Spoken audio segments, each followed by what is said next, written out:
नमस्कार, आप देख रहे हैं आपका अपना चैनल भिवानी हलचल। खबरों के संग में मैं हूं मनोज कुमार। भिवानी हलचल परिवार आप सभी के उत्तम स्वास्थ्य की कामना करता है। आप स्वस्थ रहें और खुश रहें। और अब डालते हैं एक नजर आज के समाचारों पर। बुधवार को सुबह तक आई रिपोर्ट्स के अनुसार भिवानी जिले में कोरोना के 57 नए केसेस मिले, तो वहीं 266 केसेस ठीक होकर अपने घर पहुंचे। इस तरह से अब तक आए कुल 21,938 केसेस में से 20,518 ठीक हो चुके हैं और अब यहां एक्टिव केसेस की संख्या भी 851 रह गई है। स्वास्थ्य विभाग ने एक बार फिर से लोगों से कोविड-19 के नियमों का पालन करने की अपील की है। बीते कुछ दिनों से शहर में कोरोना के नए मामलों में कमी दर्ज की जा रही है, लेकिन स्वास्थ्य विभाग ने अभी भी सावधानियां बरतने की अपील की है। बुधवार दोपहर खबर लिखे जाने तक जिले में कोरोना पॉजिटिव के 57 नए मामले सामने आए, जबकि 266 कोरोना पॉजिटिव ठीक भी हुए। इसी के साथ जिले में कोरोना के कुल एक्टिव केसेस की संख्या 851 हो गई है। सीएमओ सपना गहलावत का कहना था कि जिले में सैंपलिंग के कार्य पर जोर दिया जा रहा है ताकि अधिक से अधिक लोगों का कोरोना टेस्ट हो सके और जरूरत पड़ने पर समय से उन्हें उपचार भी दिया जा सके। कोविड के केसेस दिन बर दिन हम देख रहे हैं कि कम होते जा रहे हैं और भिवानी डिस्ट्रिक्ट में ये जो एक्टिव केसेस का फिगर है ये 851 आ गया है, जो काफ़ी कम होता जा रहा है डे बाय डे। और एक्टिव केसेस भी जो डेली हमें देखने को मिल रहे हैं वो 50 के आसपास देखने को मिल रहे हैं। कल जैसे हमारे को 57 पॉजिटिव केसेस मिले हैं। तो केसेस ये बात सही है कि कम होते जा रहे हैं, लेकिन सावधानी हम लोगों को अभी भी बरतनी है। मास्क लगाकर रखना है, हैंड सैनिटाइजेशन की जो प्रक्रिया है उसको फॉलो करते रहना है और सोशल डिस्टेंसिंग मेंटेन करना बहुत ज़रूरी है। इसी के चलते हम जो सैम्पलिंग जो हमारी डिस्ट्रिक्ट में हो रही है उसको हम बढ़ावा दे रहे हैं, ताकि सैम्पलिंग हम जितना मैक्सिमम कर पाएंगे उतना जल्दी हम जो भी केसेस अभी पॉजिटिव हैं, जो एसिम्प्टोमेटिक हैं, उनको भी अभी कैच करना बहुत ज़रूरी है, जो सैम्पलिंग बढ़ाने से ही हमारे सामने आ सकते हैं। तो ये सैम्पलिंग का जो हमारा चल रहा है स्केड्यूल, उसमें हम जो बाज़ार वाले एरियाज़ हैं, हमारी सब्ज़ी मंडी है, मार्केट प्लेसेस हैं, जहाँ पे ज़्यादा भीड़ वाला इलाका हमें देखने को मिल रहा है, ऐसे हमने शहर में 5 स्पॉट्स आइडेंटिफाई किए हैं जहाँ पर हमारी आज के दिन सैम्पलिंग हो रही है। डे टू डे बेसिस पे ये एरियाज़ आइडेंटिफाई की जाएंगी और शॉपकीपर्स की, कस्टमर्स की और जो लोग बाहर भीड़ भाड़ वाली एरियाज़ में देखने को मिलेंगे उनकी सैम्पलिंग की जाएगी और उन्हें समझाया भी जाएगा कि लॉकडाउन थोड़ा थोड़ा करके खुल रहा है, लेकिन सावधानी बरतनी अभी भी बहुत ज़रूरी है। वैक्सीनेशन के लिए भी मैं सभी से अपील करूँगी कि सब अपना वैक्सीनेशन ज़रूर करवाएं। अब जैसे कि 18+ वाला जो हमारा पॉपुलेशन है उस पर फोकस ज़्यादा रहेगा हमारा। 45+ वाले जो पॉपुलेशन है डिस्ट्रिक्ट भिवानी में वो ऑलमोस्ट कवर हो चुकी है, सब लगवा चुके हैं। 18+ वाली जो हमारी डोजेज़ हैं वो जैसे जैसे आती जाएंगी हम उनका मेगा कैंप्स लगाकर उनको जल्द से जल्द कंज्यूम कर और जल्द से जल्द 18+ वाली पॉपुलेशन को वैक्सीनेट करवाने की पूरी कोशिश में रहेंगे। प्रधानमंत्री नरेंद्र मोदी द्वारा 12वीं कक्षा की परीक्षाएं रद्द करने की घोषणा के बाद हरियाणा विद्यालय शिक्षा बोर्ड ने भी 12वीं की परीक्षाएं रद्द करने की घोषणा की है। यह कहना था board chairman doctor Jagbir Singh का। वहीं उन्होंने बताया कि 10वीं कक्षा का परिणाम 15 जून तक घोषित कर दिया जाएगा और 12वीं कक्षा का परिणाम सरकार द्वारा दी जाने वाली गाइडलाइंस के अनुसार घोषित किया जाएगा। हरियाणा विद्यालय शिक्षा बोर्ड के विद्यार्थियों के लिए खुशखबरी सामने आई है। हरियाणा विद्यालय शिक्षा बोर्ड भी सीबीएसई बोर्ड की तरह 10वीं और 12वीं के बच्चों को पास करेगा। डॉक्टर जगबीर सिंह, चेयरमैन हरियाणा विद्यालय शिक्षा बोर्ड, ने बताया कि बोर्ड 10वीं कक्षा का परिणाम 15 जून तक घोषित कर देगा। बच्चों को इंटरनल और प्रैक्टिकल के मार्क्स के हिसाब से अनुपात निकालकर 10वीं कक्षा का परिणाम दिया जाएगा। इसकी अनुमति हरियाणा सरकार ने दे दी है। वहीं उन्होंने बताया कि कल नरेंद्र मोदी जी ने 12वीं कक्षा की परीक्षाएं रद्द करने की घोषणा की। उसी घोषणा के साथ ही हरियाणा विद्यालय शिक्षा बोर्ड भी 12वीं की परीक्षाएं रद्द कर दी हैं। विद्यार्थियों के परीक्षा परिणाम तैयार करने के लिए सीबीएसई द्वारा जो मापदंड तय किए जाएंगे उनके अनुसार 12वीं कक्षा का परिणाम घोषित कर दिया जाएगा। वहीं उन्होंने बताया कि रीअपियर और ओपन वाले बच्चों के लिए 4 जून को हरियाणा विद्यालय शिक्षा बोर्ड में मीटिंग की जाएगी और मीटिंग के अनुसार जो भी निर्णय होगा और पास करने के लिए जो भी मापदंड रखे जाएंगे उनके अनुसार बच्चों का परीक्षा परिणाम भी जारी कर दिया जाएगा। वहीं उन्होंने बताया कि जिन बच्चों ने इम्प्रूवमेंट के फॉर्म भरे हैं उन बच्चों के एग्जाम स्थिति अनुकूल होने के बाद उनकी परीक्षा ले ली जाएगी। उन्होंने कहा कि कुछ विद्यार्थी परीक्षा परिणाम लेट होने की वजह से 11वीं कक्षा में दाखिले को लेकर चिंतित हैं, तो इस बारे में उन्होंने कहा कि विद्यालय को 50% स्टाफ के साथ खोल दिया गया है ताकि बच्चे जाकर अपना एडमिशन करा सकें। उसमें हमने सरकार को लिख के दिया था कि भी जो इंटरनल के मार्क्स हमें मिले हैं और जो प्रैक्टिकल सब्जेक्ट थे, साइंस का सब्जेक्ट था या कोई म्यूजिक का था, कंप्यूटर का था या कोई और साइंस से संबंधित सब्जेक्ट था जिनके प्रैक्टिकल हुए थे, तो उनके इंटरनल मार्क्स और प्रैक्टिकल के आधार पर जो अंक हमें प्राप्त हुए हैं उसके अनुपातिक करते हुए 10वीं का परीक्षा परिणाम घोषित कर दिया जाए। ये सरकार से हमने अनुमति मांगी थी और माननीय शिक्षा मंत्री जी ने जो पीछे मीटिंग ली उसमें तय कर दिया कि आप 10वीं का परीक्षा परिणाम घोषित कर दीजिए। तो 15 तारीख से पहले हम 10वीं का परीक्षा परिणाम घोषित कर देंगे। उसी प्रकार कल माननीय प्रधानमंत्री जी की अध्यक्षता में जो मीटिंग हुई है उसमें तय हुआ है कि भाई CBSE की 12वीं की परीक्षाएं पूरे देश भर में संपन्न नहीं होंगी। जो 23 तारीख को मीटिंग हुई थी माननीय राजनाथ सिंह जी की अध्यक्षता में, उसमें भी हमने ये अपना बोर्ड की तरफ से माननीय शिक्षा मंत्री जी ने बोलते हुए कहा था कि अब हम सेकंड ऑप्शन के साथ जाएंगे, यानी कि ऑब्जेक्टिव टाइप प्रश्न पत्र दे करके परीक्षाएँ लेंगे। लेकिन कल माननीय प्रधानमंत्री जी ने 12वीं की परीक्षा रद्द करने की घोषणा की है, तो माननीय प्रधानमंत्री जी की बात को मान देते हुए हरियाणा विद्यालय शिक्षा बोर्ड भी 12वीं की परीक्षा नहीं लेगा। उसके लिए कि क्या अंकों का निर्धारण किस प्रकार से किया जाना है वो भी CBSE की तरफ से गाइडलाइन मिलेंगी, सरकार की तरफ से जो गाइडलाइन मिलेंगी उसका हम पालन करेंगे। लेकिन 25 तारीख को सरकार को हमने लिख के दिया था कि अभी जिस प्रकार 10वीं का परीक्षा परिणाम दिया जा रहा है उसी प्रकार से आंतरिक मूल्यांकन के जो अंक प्राप्त हुए हैं और प्रैक्टिकल सब्जेक्ट के जो अंक प्राप्त हुए हैं उसके आधार पर बोर्ड 12वीं का परीक्षा परिणाम घोषित कर दिया जाए। तो रिपेयर के और ओपन के बहुत से विद्यार्थियों के फ़ोन मेरे फ़ोन पर डायरेक्ट ही आ रहे हैं। वो भी चिंतित हैं कि हमारी परीक्षा का क्या होगा। जब 10वीं 12वीं की सभी की परीक्षा नहीं हो रही है तो ओपन और रिपेयर की भी परीक्षा किस प्रकार संभव है। तो उनके लिए भी 4 तारीख को बोर्ड में एकेडमिक अफेयर कमेटी उसकी मीटिंग हमने बोर्ड में 4 तारीख को रखी हुई है। उसके अनुसार से कमेटी मेंबर जो भी नियम तय करेंगे उस अनुपात के आधार से उनका भी परीक्षा परिणाम घोषित कर दिया जाएगा। परंतु जिन विद्यार्थियों ने इम्प्रूवमेंट के लिए दिया था उनकी जब भी परिस्थितियाँ अनुकूल होंगी इम्प्रूवमेंट की उनकी परीक्षा ली जाएगी। स्थानीय नागरिक अस्पताल में बुधवार को आउटसोर्सिंग पर रखे कर्मचारियों को CPR की ट्रेनिंग दी गई। इस ट्रेनिंग के तहत उन्हें इमरजेंसी के समय पेशेंट्स को बचाने के अन्य तरीके भी बताए गए। इस अवसर पर अतिरिक्त जिला उपायुक्त के अलावा अस्पताल चिकित्सक और स्टाफ मेंबर्स मौजूद रहे। आपातकालीन स्थिति में व्यक्ति को तुरंत उपचार देकर उसकी जान बचाई जा सके, इसी प्रशिक्षण को देने के लिए आज एक कार्यक्रम का आयोजन नगर के सामान्य अस्पताल में किया गया। ADC राहुल नरवाल की अध्यक्षता में चले इस कार्यक्रम में आउटसोर्सिंग पर लगे कर्मचारियों को CPR यानी कि कार्डियोपल्मोनरी रिससिटेशन का प्रशिक्षण दिया गया ताकि जरूरत पड़ने पर ये कर्मचारी पीड़ित व्यक्ति की जान बचाने के लिए इस तरीके का इस्तेमाल सही तरीके से कर सके। यहाँ आपको बता दें कि CPR आपातकालीन स्थिति में प्रयोग होने वाली वो प्रक्रिया है जिसे व्यक्ति की धड़कन या सांस रुक जाने पर प्रयोग किया जाता है। इसमें पीड़ित को सांसें दी जाती हैं और उसकी सांसें वापस आने तक उसकी छाती को लगातार दबाया जाता है। जी, आज सिविल हॉस्पिटल में एक बहुत ही अच्छा कार्यक्रम अरेंज किया गया जिसमें ADC sir mister Rahul Narwal ji भी आए थे और उनकी अध्यक्षता में जो आउटसोर्सिंग के एम्प्लॉयज़ हैं उनको एक बेसिक ट्रेनिंग दी गई है जिसमें ये बताया गया है कि कोविड एरियाज़ में और वैसे भी जो रूटीन वर्क में भी आउटसोर्सिंग के कर्मचारियों को किस तरह से अपनी जो प्रक्रिया है अपना कार्य कैसे करना चाहिए, एक बेसिक ट्रेनिंग, एक रिफ्रेशर ट्रेनिंग इसको कहा जा सकता है। इसके साथ ही जो बेसिक लाइफ सपोर्ट जो हमारी प्रोसेसेस हैं उसके बारे में भी इनको ट्रेनिंग दी गई है। हर व्यक्ति को मैं मानती हूँ कि जो CPR है यानी कार्डियोपल्मोनरी रिससिटेशन की जो प्रोसेस है वो हर किसी को आनी चाहिए, क्योंकि किसी भी व्यक्ति को कभी भी जो दिल का दौरा अगर पड़ जाता है तो उसको शुरुआती कुछ सेकंड्स में और शुरू के मिनट्स में ही अगर संभाल लिया जाए तो उसकी जान बचाई जा सकती है। तो ये स्वास्थ्य विभाग ही नहीं, अन्य आम जनता को भी ये प्रक्रिया आनी चाहिए। इसके बारे में बेसिक लाइफ सपोर्ट्स की एक ट्रेनिंग जो आउटसोर्सिंग के हमारे एम्प्लॉयज़ हैं उनको दी गई।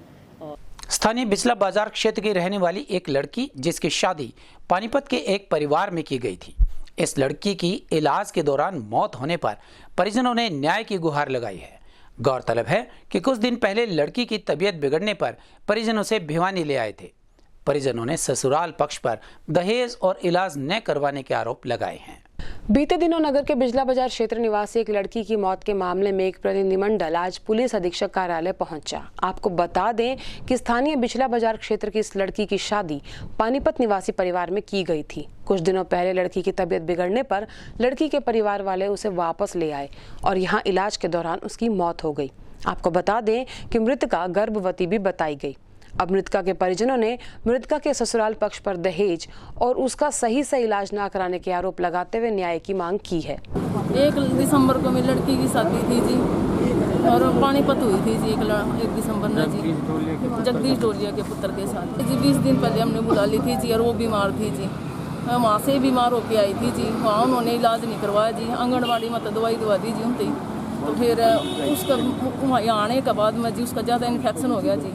फिर यहाँ जी हमने काफ़ी कई हॉस्पिटलों में यहाँ दिखाया जी, यहाँ भी आराम नहीं होया जी। फिर हमने जी जिंदल हॉस्पिटल में ले गए जी। 5-7 दिन वहाँ रखी जी हमने जी वहाँ। फिर वहाँ से हमने छुट्टी दे दी जी। हम यहाँ अपने घर ले आए जी उसको। फिर हम यहाँ जी रोहतक सरकारी हॉस्पिटल में हमने जी रेफ़र कर दी। फिर बोले भी हम यहाँ नहीं रखेंगे, अब न रोहतक रेफ़र कर दो। उन्हें रोहतक रेफ़र कर दी। रोहतक जाते ही मेरी लड़की का देहांत हो गया जी। और उसके बाद में भी वे मिलने के लिए नहीं आए जी। हिसार भी मिलने के लिए नहीं आए जी। वे एक बार भी नहीं दिया। अंतिम संस्कार के टाइम भी नहीं आए जी। तो ये है कि मतलब लड़की को ना तो हमसे बात करने देते थे तो फ़ोन से, और जो फ़ोन था वो उसके ससुराल वाले ने खोस रखा था। ना ही तो किसी से बात करने देते थे, ना किसी को। वो इतना प्रेटन करा के दहेज के लिए इतना कितने माँ बाप ने दिया ही क्या है। मानसिक रूप से इतनी मतलब वो डिप्रेशन में आ गई बहुत ज़्यादा। वो किसी से वो बात ही नहीं कर सकती थी। तो वो क्या हुआ, एक दिन उसे फ़ोन उसके ससुर या उसके साथ नहाने के लिए नीचे जा रहे थे ना, बात वो लड़की के हाथ फ़ोन लग गया। तो लड़की ने कहा कि मेरे को यहाँ से घर ले चलो, मेरे को बहुत ज़्यादा तंग कर रहे हैं ये, इसलिए हम वहाँ पीटते थे और यहाँ इसलिए लेके आए। जब देखा इसकी लड़की हालत, तो हालत लड़के पूरे परिवार ने देखी तो इसकी देखी नहीं गई। इतनी मतलब डिप्रेशन में, इतना पूरे शरीर में इन्फेक्शन बहुत ज़्यादा हो रहा था और दहेज के लिए बहुत तंग कर रहे थे उसके लिए। हमने अपनी पुरानी परंपराओं और सिद्धांतों को बिल्कुल भुला दिया है, यह कहना था विश्व हिंदू परिषद बजरंग दल के सदस्यों का। ये सदस्य कोरोना महामारी से लोगों को बचाने के लिए गली गली और मोहल्लों में जाकर हवन यज्ञ कर रहे हैं ताकि हर जगह का वातावरण बिल्कुल शुद्ध रहे। हवन सामग्री और देसी घी की आहुति डालकर ये हवन और यज्ञ किए जा रहे हैं।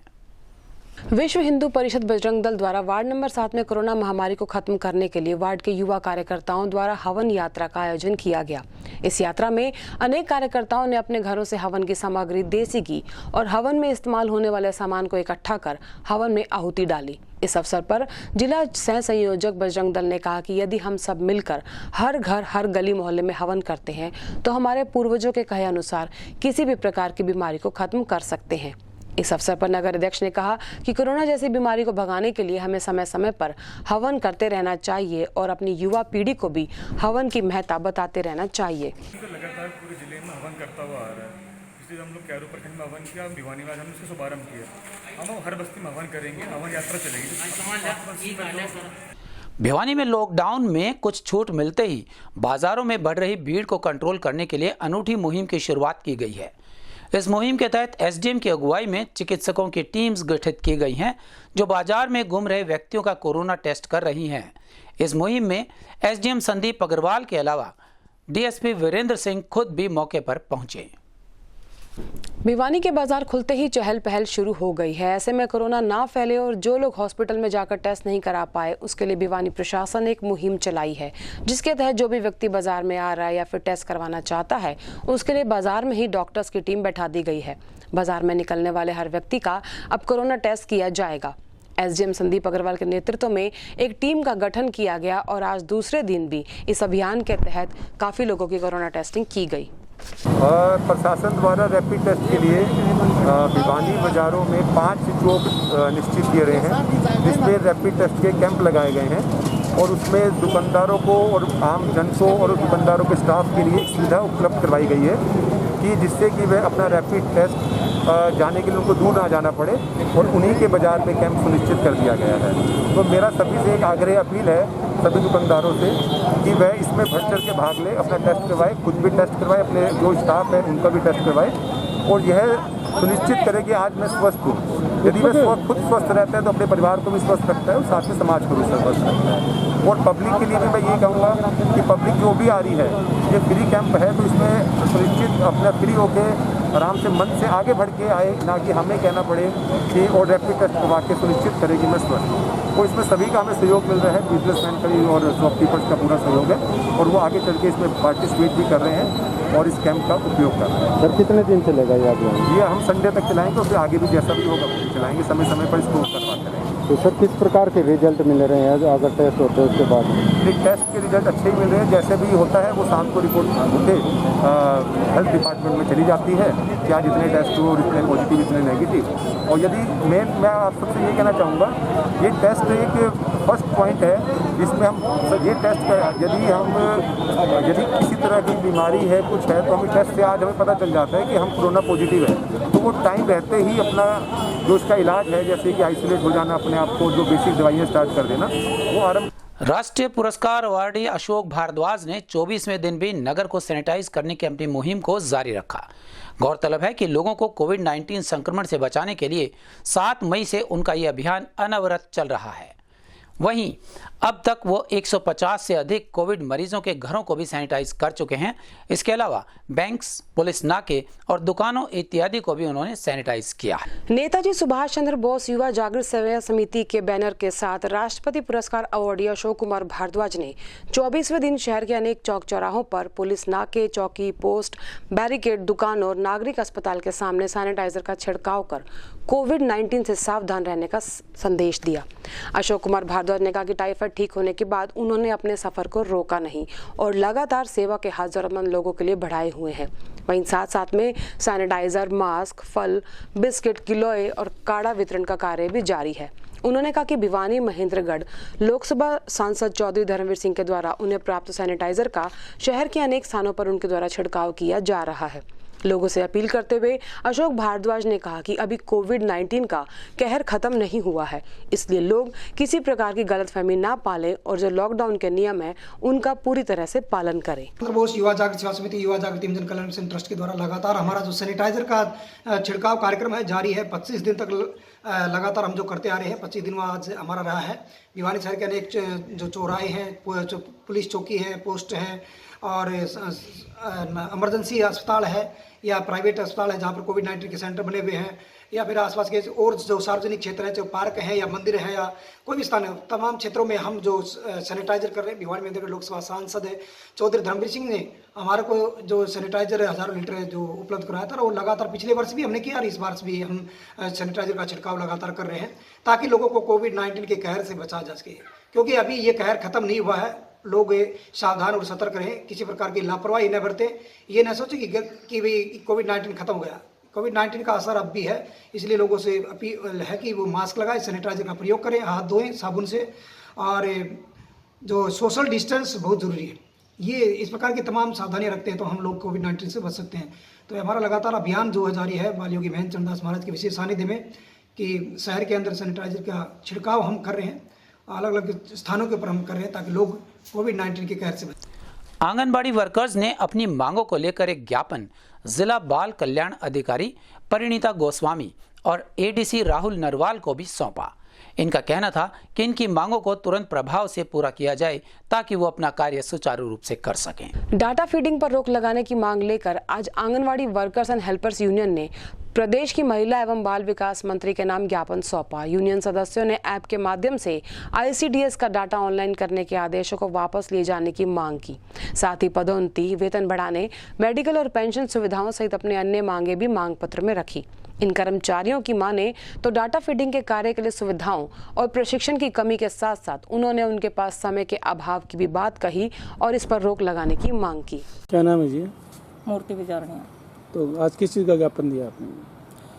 आज ये पोषण ट्रैकर डाउनलोड के लिए दबाव बना रखा है वर्करों के ऊपर, क्योंकि विभाग ने ना ही तो हमें फ़ोन दे रखे, ना सिम दे रखी, ना नेट का चार्ज दे रखा और ना ही इसका कोई प्रशिक्षण दे रखा। तो बगैर इस सब के हम कैसे तो डाउनलोड कर सकते हैं। और वर्करों पर इतना मतलब मानसिक दबाव बना रखा है कि ऑफिस में आओ, अपना डाटा फीड करवाओ और अपना फ़ोन साथ लेके आओ। जब हमारे पास फ़ोन है ही नहीं तो ये हम सब कैसे कर सकते हैं। हम काम के लिए मना नहीं कर रहे, लेकिन विभाग हमें फ़ोन दे, सिम दे, नेट का खर्चा दे और बाकायदा प्रशिक्षण दे। हम काम करने के लिए तैयार हैं। और ना ही मतलब हमें आने जाने का कोई किराया नहीं मिलता, TDA नहीं मिलता, कोई स्टेशनरी का हमें कुछ नहीं मिल रहा। और ऊपर से मतलब बार बार ऑफिस में बुलाना, कोरोना टाइम चल रहा है, महामारी इतनी फैली हुई है, हम डोर टू डोर सर्वे दे रहे हैं, तो उसके बाद भी मतलब हमारे ऊपर इतना प्रेशर बना रखा है। जो बहनें ड्यूटी दे रही हैं कोरोना टाइम में, डोर टू डोर सर्वे कर रही हैं, उनको कोई भी सुविधा नहीं दे रखी, ना ही उनको मास्क दे रखे, सैनिटाइज़र, ग्लव्स कुछ भी नहीं दे रखा। क्या नाम है जी? मेरा सरोज चैल नाम है।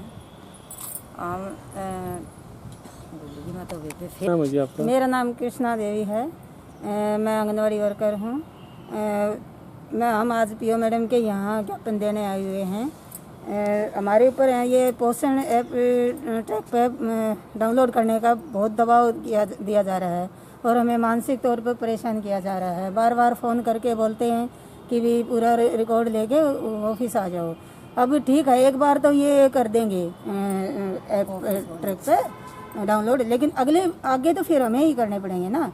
न तो हमको फ़ोन दे रखे और न हमारे को कोई ट्रेनिंग दी, प्रशिक्षण दिया और न कोई नेट खर्चा और न गांव में नेटवर्क रहता, ये भी समस्या है।